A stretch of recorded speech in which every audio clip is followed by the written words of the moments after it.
Assalamualaikum and good day. We meet again in a new lesson.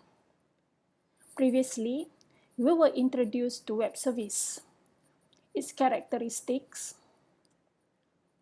how it works, and the technology that's supporting it. This week, we are going to implement web service using REST and JSON. Before we proceed, we need to know what we are going to achieve at the end of this lesson. First, we should be able to design the business process for the web service provider and consumer. Second, we should be able to program the provider of web service using REST and JSON.